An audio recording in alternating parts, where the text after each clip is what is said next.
First ever factory outlet Mukunda jewelleries KBHP Somajiguda Suchitra Hanamkonda Kothapet Chandanagar Khammam. Suman TV ప్రేక్షకులకు నమస్కారం. ప్రస్తుతం మనతో పాటు ఉన్నారు ప్రముఖ ఆధ్యాత్మికవేత్త, జ్యోతిష్య పండితులు, దత్తాత్రేయ స్వామి గణపతి ఉపాసకులు, అమ్మవారి సేవకులు మురళీధర శర్మ గారు. వారితో మాట్లాడదాం. గురువు గారు నమస్కారం. మహాదేవ్. గురువు గారు, చాలా సందేహాలు నా తరపు నుంచి అనుకోండి, సుమన్ టీవీ ప్రేక్షకుల నుంచి అనుకోండి. శివుడిని విష్ణువుడిని ఒకేసారి పూజించడం ధర్మానికి విరుద్ధం అంటారా? అంటే రెండు దేవుళ్ళ ఫొటోస్ ఉంటాయి గుడిలో కానీ ఎక్కడికైనా వెళ్ళినప్పుడు, ఇంట్లో కానీ, అలా ఒకేసారి పూజించడం తప్పంటారా? అలాగే ఇంకా సందేహం ఏంటంటే గురుగారు, ఎప్పటి నుంచో చిన్నప్పటి నుంచి నేను గుడికి వెళ్తూ ఉంటాను, చాలా మంది వెళ్తూ ఉంటాం, కొన్ని రీజన్స్ తెలియకుండానే గుడికి వెళ్తూ ఉంటారు, చెప్పులు తీసేసి వెళ్తూ ఉంటాం కదా, దీని వెనుక డివోషనల్ రీజన్ ఏంటి, ఆధ్యాత్మిక అర్థం ఏంటి అంటారు? ఇవి సందేహాలు నా తరపు నుంచి అండ్ వ్యూవర్స్ తరపు నుంచి. తప్పకుండా అమ్మా, చాలా మంచి ప్రశ్న. ఎందుకు అంటే శివకేశవులు ఇద్దరు కూడా ఒకసారి పూజించాలా వారిని వద్దా అనేటువంటి విధానంలో వాస్తవానికి కూడా బ్రాహ్మణులకైతే ఎక్కువగా ఆ విధమైనటువంటి ఆలోచన అయితే ఉండదు. అంటే ఈ కులము ఆ కులం అని నేను చెప్పటం లేదు. మెచ్యూరిటీ అంటే ఇప్పుడున్నటువంటి కాలానికి అనుగుణంగా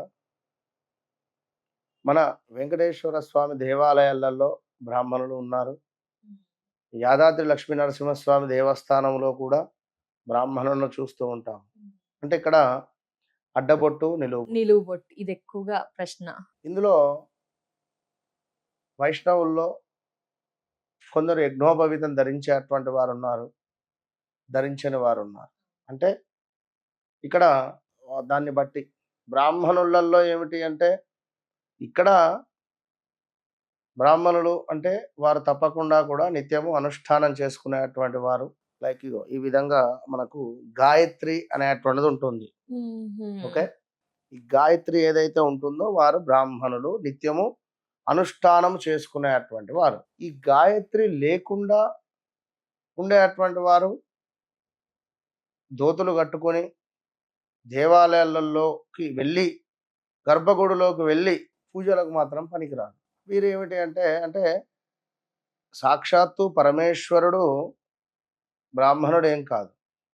అయితే ఇక్కడ విషయం ఏమిటి అంటే, వారిని కొలిచేటువంటి వారు అంటే వారికి ఈశ్వరుడు దైవంగా అని అనుకునేటువంటి వారు ఈ యొక్క జంగము అని అంటారు, జంగాస్ అంటారు, లింగా రైట్. అంటే ఇక్కడ ఆంధ్రాలో ఒక పేరు, తెలంగాణలో. సో వీరు వివాహాలు జరిపిస్తూ ఉంటారు, కార్యక్రమాలన్నీ చేపిస్తూ ఉంటారు. చాలా అంటే ఒక్కొక్కరికి ఒక్కొక్క పరిస్థితి నేను చెప్పేది. అట్లనే ఈ యొక్క మనకు వైష్ణవులలో కూడా ఆ విధమైనటువంటి వారు ఉన్నారు. సో ఇది ఈ విషయం ఎందుకు చెప్పడము అంటే, ఏది ఏమైనను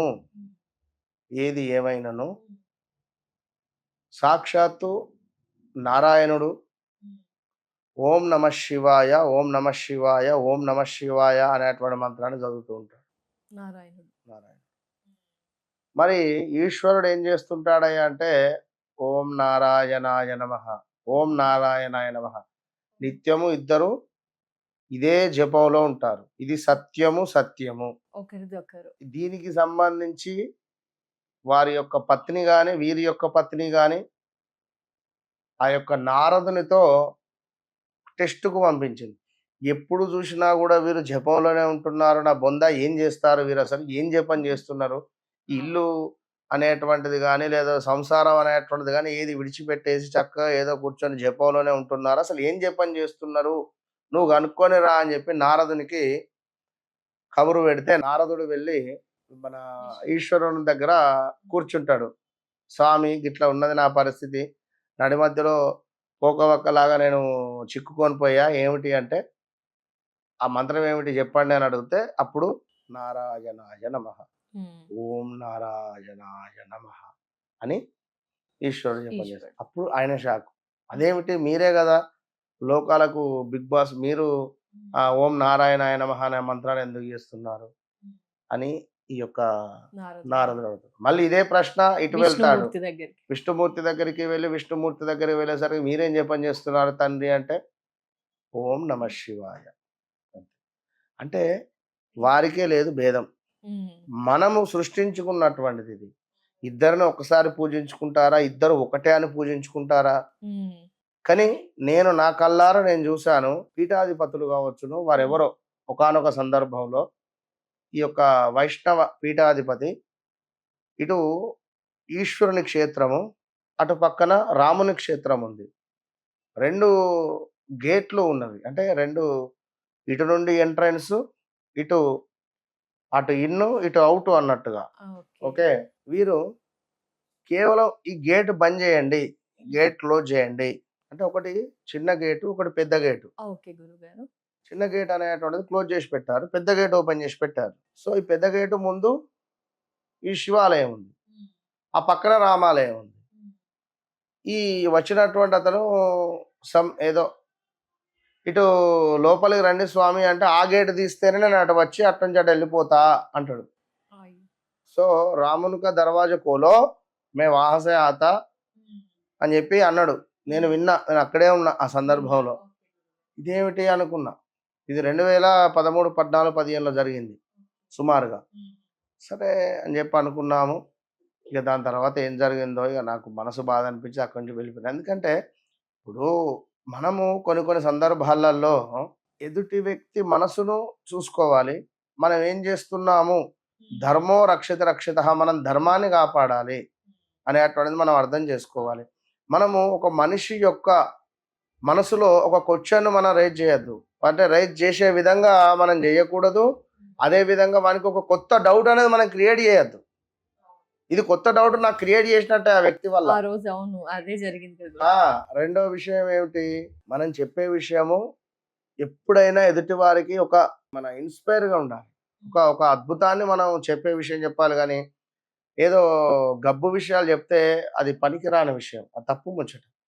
ఇద్దరు ఒకటే, ఎవరికి నచ్చినా నచ్చకున్నా ఈ వీడియో చూసేవారు కింద ఎలాంటి కామెంట్ పెట్టినా నాకు బాధ లేదు. కానీ ఒక విషయం ఏమిటి అంటే, ఒకానొక సందర్భంలో ఒక మహర్షి రాముల వారు, అదేవిధంగా ఆంజనేయమూర్తి, సీతమ్మ, లక్ష్మణుడు ఒకానొక సందర్భంలో శ్రీరాముల వారు రావణుని చంపిన తర్వాత, ఏదేమైనా రావణాసురుడు బ్రాహ్మణుడు, ఏదేమైనా రావణాసురుడు బ్రాహ్మణుడు, అందులో పైగా శివభక్తుడు. ఇతన్ని చంపిన పాపం నాకెందుకు అని, ఇతని పాపం చంపిన పాపం నాకెందుకని మనకు రామేశ్వరం వెళ్ళి అక్కడ స్నానం చేసి ప్రతిష్ఠ చేసి అక్కడ అభిషేకం చేసుకొని రాముల వారు ఈ బ్రహ్మహత్య పాపం నాకెందుకు అన్నట్టుగా తను అక్కడి నుంచి వెళ్ళే క్రమంలో ఒకానొక మహర్షుల వారు చూస్తే, ఈ రాముల వారు సాక్షాత్తు రాముడు అదేవిధంగా లక్ష్మణుడు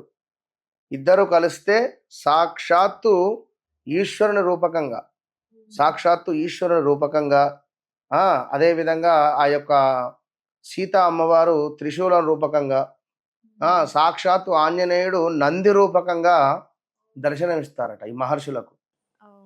వారు చూసి ఏకదం గూస్ బంప్స్ అయిపోతాయి వాళ్ళకు.